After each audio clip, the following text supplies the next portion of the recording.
संगीत आप सभी लोगों की स्पेशल डिमांड पर अपने डांस का जलवा बिखेरने के लिए आ रही है। संगीत मजबूरी में आकर अनुपमा को राही से डांस कंपटीशन करना पड़ा। सीरियल अनुपमा में एक के बाद एक बड़े ट्विस्ट देखने को मिल रहे हैं। कहानी अब उस मोड़ पर पहुंच चुकी है जहां अनुपमा को अपनी ही बेटी राही के खिलाफ डांस कंपटीशन में हिस्सा लेना पड़ रहा है। यह वही राही है जिससे अनुपमा हर हाल में सुलह करना चाहती थी, लेकिन हालात ऐसे बनते हैं कि दोनों आमने सामने आ जाते हैं। अनुपमा को इस कंपटीशन में इसलिए हिस्सा लेना पड़ता है क्योंकि उसे भारती का इलाज करवाना है, जिसके लिए बहुत बड़ी रकम की जरूरत होती है। अगर अनुपमा यह प्रतियोगिता जीत लेती है तो उसे वह इनामी राशि मिल सकती है जिससे वह भारती की रीढ़ की हड्डी का इलाज करवा सकती है। अनुपमा जानती है कि अगर यह इलाज नहीं हुआ तो भारती कभी चल नहीं पाएगी।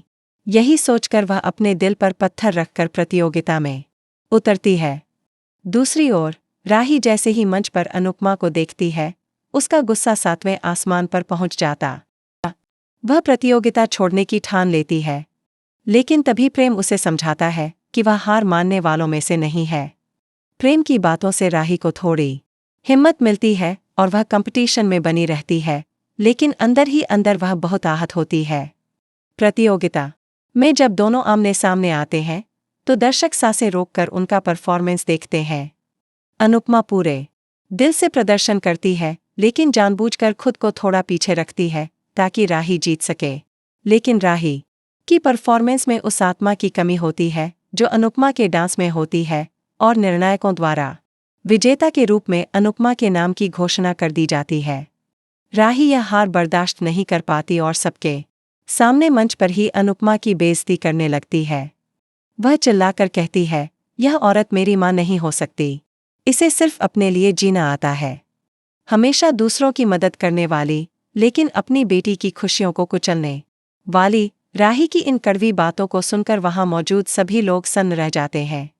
तभी प्रीत गुस्से में राही के पास आती है और कहती है, तुम कैसी बेटी हो राही, तुम्हें तो भगवान का धन्यवाद करना चाहिए कि तुम्हें अनुपमा जैसी मां मिली है।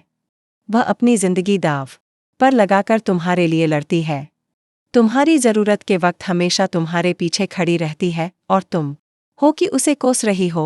राही पलट कर जवाब देती है, मेरी मां कभी सिर्फ मेरे बारे में नहीं सोचती, उसे अपनी दुनिया बनानी है, अपनी नई पहचान चाहिए।